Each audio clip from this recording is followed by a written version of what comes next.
Γεια σας και καλώς ήρθατε στο τρίτο βίντεο της σειράς του πώς έκανα τη μουσική για την ταινία A Trip to the Moon.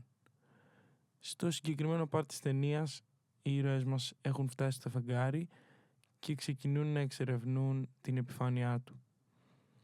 Έχω επιλέξει τον ήχο ενός παλιού ηλεκτρικού πιάνου με arpeggiator, το οποίο βγάζει έναν γλυκό ήχο στις ψηλές συχνότητες.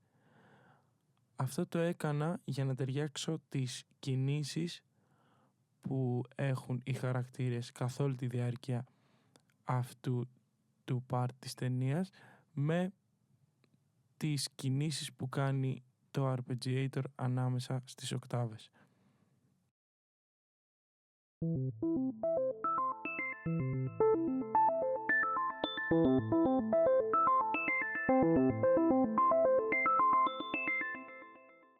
Για τον μπάσο επέλεξα το ίδιο instrument, το οποίο στις χαμηλές συχνότητες έχει μία παραμόρφωση λόγω του ότι είναι παλιό ηλεκτρικό πιάνο και μου άρεσε η αντίθεση που έκανε από τις γλυκές ψηλές νότες στις χαμηλές.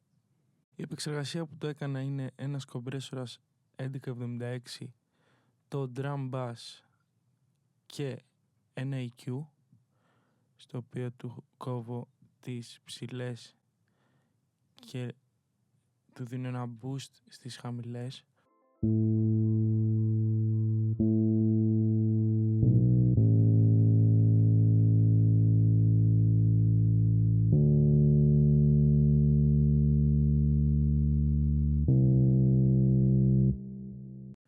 Συνεχίζουμε με έναν synth ήχο του Ableton που, όπως μπορείτε να δείτε στις παραμέτρους του, έχει μία παράμετρο που ονομάζεται Spirit Wind και αυτό μας δίνει την αίσθηση του αέρα σε αυτό το synth και του έχω βάλει αργό attack. Ο λόγος που το έχω κάνει αυτό είναι για να δώσω την αίσθηση του αγνώστου, διότι οι ήρωες μας είναι στο φεγγάρι και εξερευνούν κάτι άγνωστο, καθώς τους συμβαίνουν πολλά πρωτόγνωρα πράγματα.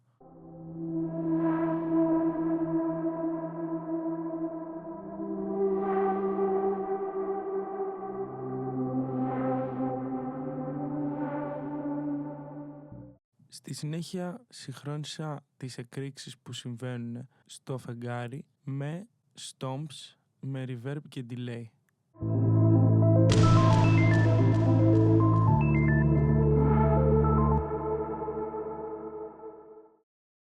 Στη συνέχεια οι ήρωες μας πέφτουν για ύπνο και βλέπουν ένα όνειρο. Εδώ επέλεξα να το προσεγγίσω διαφορετικά και να ακολουθήσω την κίνηση που έχει το αστέρι από πάνω τους με ρυθμό από ορχιστρικά κρουστά σε ρυθμό παρέλασης, chimes για να ταιριάξω τα αστέρια με τον ήχο των chimes.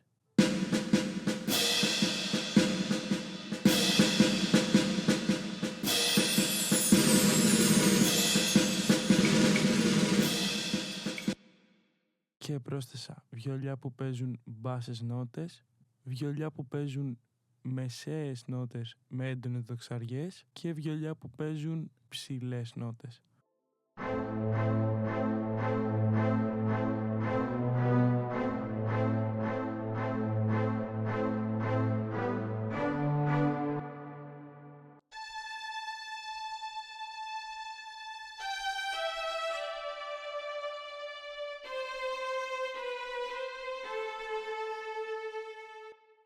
Επίσης χρησιμοποίησα ένα plugin του Ableton που μας δίνει την αίσθηση του laser και αυτό το έκανα για να ταιριάξει στην αισθητική του διαστήματος.